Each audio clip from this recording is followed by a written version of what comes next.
నేనే వాగ్దానాలు చేయలే ఎలక్షన్ ముందు.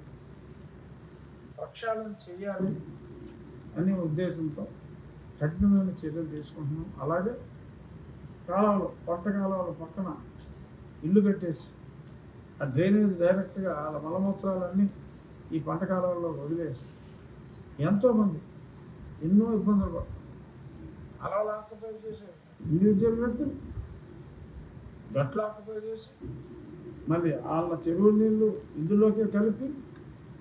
ఇదివరకు నా చిన్నతనంలో నేను పండక్కి ఊరు వచ్చినప్పుడు నా గీతలు చాలామంది ఆ పైనుంచి నుంచి బుడుంగి బుడుంగి అని చెప్పి ఆ పైనుంచి దూకి ఈ ఉండి కాలువ నేను ఎప్పుడైనా భయవరం వస్తే మా చిన్నప్పుడు ఆ అయ్యవరం నుంచి ఆ కాలువ పొరుగుతూ జనాలు ఈత కొడుతూ ఉండేవారు. ఇవాళ దిగితే తోలు ఉండిపోతుంది జనాలు. గేదెలు కూడా దిగట్లేదు. మీరు ప్రత్యక్షంగా చూస్తున్నారు. ఎక్కడైనా అసలు గేదెలు దిగుతున్నా, గేదెల చెరువుల్లో కూడా గేదెలు దిగట్లా. అసలు ఒక చెరువులో కాలువలో స్నానం చేసినోడు నాకు అసలు ఈ మధ్యకాలంలో కనపడలా. సో అంత దారుణంగా తయారైంది. నేను చిన్నప్పుడు చూసిన అప్పట్లో చేపల చెరువులు లేనప్పుడు ప్రజలతో విచ్చలవిడిగా కలుషితం చేయనప్పుడు ఎలా ఉండేదో, నా చిన్ననాటి పల్లెటూరు ఎలా ఉందో అదే విధంగా తీర్చిదిద్దాలి అని నేను కంకణం కట్టుకొని ఆ దిశగానే ముందుకెళ్తున్నా. ఎవడు అడ్డం వచ్చినా దీన్ని ఆపేది లేదు.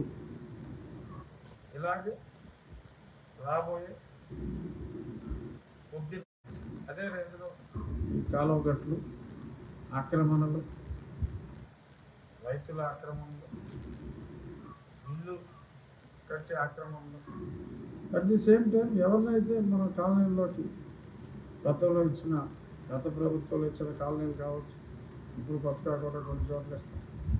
ఇల్లు తీసిన వాళ్ళందరికీ కూడా ఇప్పుడు అక్కడ తాళకోడ ఉంది. తాళకోడ మొన్న వాటర్ ప్లాంట్ మొదలుపెట్టాం. 5 కోట్లతో ఇక్కడి నుంచి సైడ్లు తీసుకుంటే వేరే ఇళ్లలోకి వెళ్ళి వీళ్ళు మళ్ళీ అద్దెకించుకుని ఇలాగ చేసి బ్యాచే ఎక్కువ. సో ఇక్కడ ఆ పార్టీ వాళ్ళు ఈ పార్టీ వాళ్ళు అన్యాయం అని గొడవ చేసినా కూడా న్యాయం అనుకున్నది న్యాయస్థానానికి వెళ్తున్నాం. న్యాయస్థానాలు చెప్పిన తర్వాత చాలామంది కోర్టుకి వెళ్తారు. ఆ నాయకులు, కొన్ని పార్టీల నాయకులు వాళ్ళందరి దగ్గర డబ్బులు తీసుకుని కోర్టులు వేస్తున్నారు. ఇది తెలియదు ఏంటంటే హైకోర్టు కూడా ఏం చేయలేదు. సుప్రీంకోర్టు మార్గదర్శకాలు క్లియర్గా ఉన్నాయి. కాలువ గట్ల ఆక్రమణలు, రోడ్ల మీద ఆక్రమణలు, పబ్లిక్ డిస్టర్బెన్స్, పబ్లిక్ ఆరోగ్యానికి హానికరం, చెరువుల చుట్టూ, మంచినీటి చెరువుల చుట్టూ ఆక్రమణలు చెల్లవు అని సుప్రీంకోర్టు ఆర్డర్ ఉంది. వీళ్ళు తెలియక హైకోర్టుకి వెళ్తే జరిగేది ఏంటంటే హైకోర్టు నిజాలు తెలుసుకోవడం కోసం ముందు ఒక స్టే అంటారు. నిజాలు మనం సబ్మిట్ చేసిన తర్వాత పని చూసుకో బాబాయ్ అంటారు. జరిగేది అదే.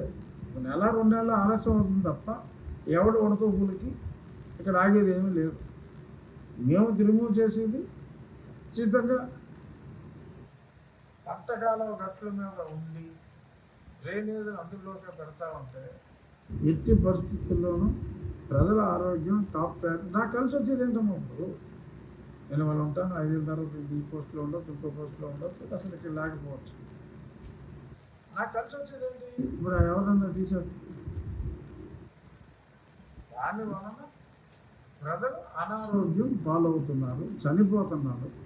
ఒక కుటుంబంలో ఒక వ్యక్తి చనిపోతే ఆ కుటుంబం ఇంపాక్ట్ ఈ చేపల చెరువులు నీళ్లు వదిలేసినప్పుడు ఉంటుందా? ఆ బాధ్యత ఎవరు తీసుకోవాలి? ఒక ప్రజాప్రతినిధిగా నేను తీసుకుంటున్నా ఆ బాధ్యత. నేను తీసుకున్న బాధ్యతల నిర్వహణలో నాకు ఎవరి అడ్డం వచ్చినా ఆడు ఏ స్థాయి వ్యక్తి అయినా నేను ఉపేక్షించేది లేదు.